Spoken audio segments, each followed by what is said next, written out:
What's up everybody? My name's Jordan. We're making crab macaroni and cheese. We're going to be using this little guy. Let's get to it. Alright, for this crab I'm actually going to link to another video down below by Thomas Joseph at Kitchen Conundrums and Everyday Food, and he does a very thorough job of showing actually how to break down a crab, much better than me. I've only done this a couple of times, but he's much better at it than I am. I just use a chopstick and a large serving spoon. It's called a coon spoon. I have a cutting board on top of a sheet tray to hold all the juices in. You'll see that the crab gets very juicy, and you want to save all that.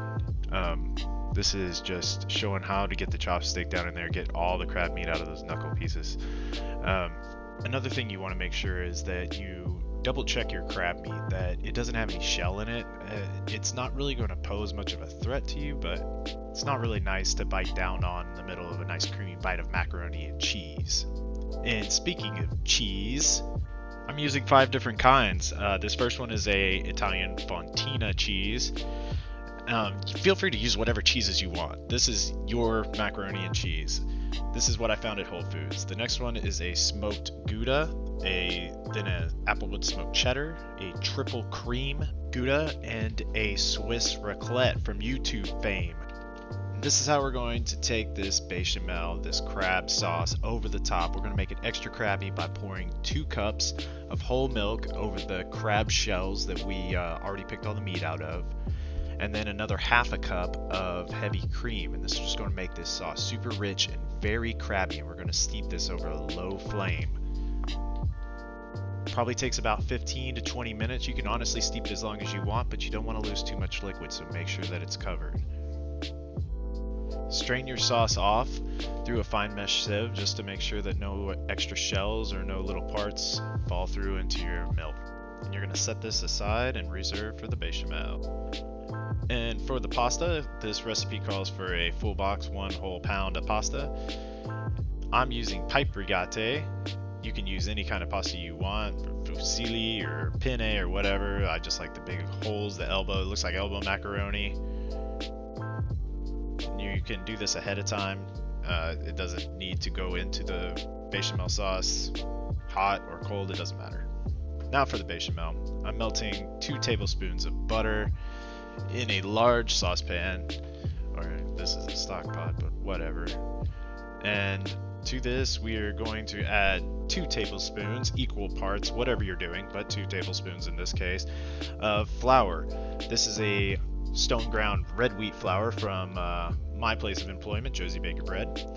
And we add it in, and we're going to stir it in with a whisk just as the butter starts to bubble up, and this is going to take the raw edge off of it. Probably take about 1 minute to 2 minutes, kind of depending on your flour. If you don't have red wheat stone ground milled flour, you can use AP flour, it's totally fine. This is cooking it to take the raw edge off the flour. If you're not really sure what that means, it'll start to smell like a biscuit that's been cooked.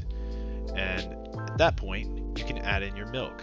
This is going in warm, not hot, but I add in about 1/4 to start with, and try to incorporate it as much as possible. It'll break up the butter and the flour chunks.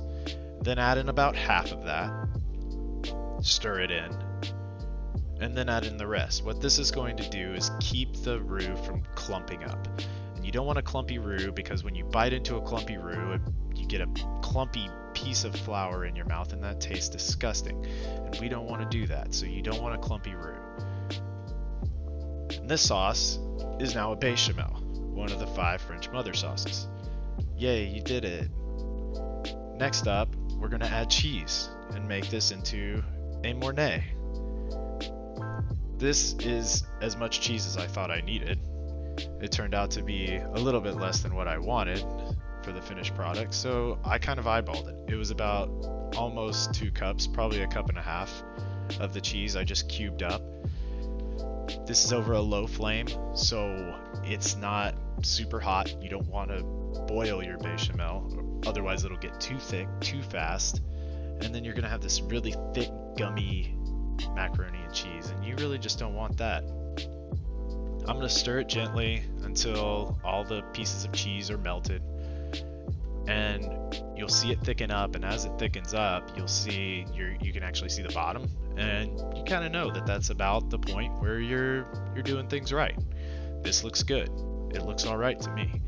At this point, I'm gonna dump in the pasta and realize that I only did half the box of pasta when this recipe calls for a full box of pasta. And yeah, there's that jump cut to where I strained off most of the liquid. Yeah, that was my mistake, but it's okay. It worked out.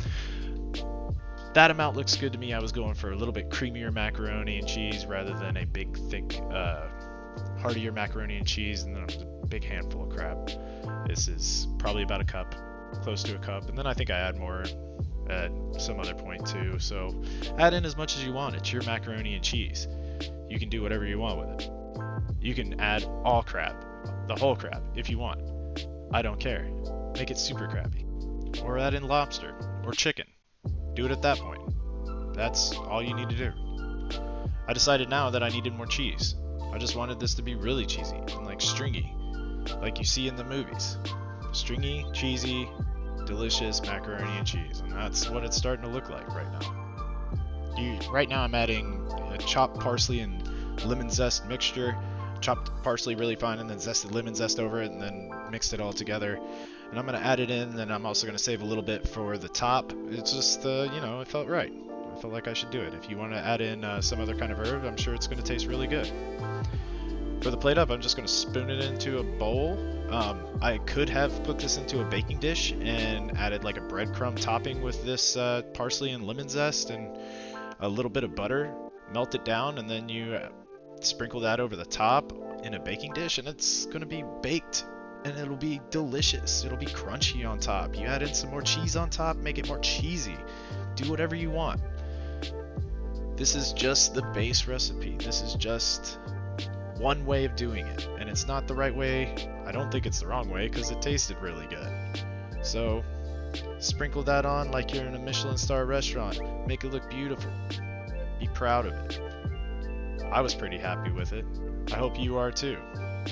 So this is the final product. I'm super happy about this. It looks nice. Should be super easy to make at home.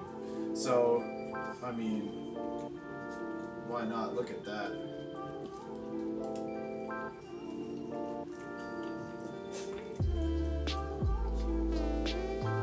Man, that's super good.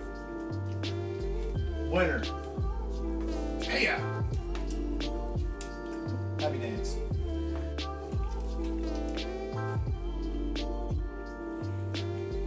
No mas. Worth it? Happy? Happy. Still looking for more.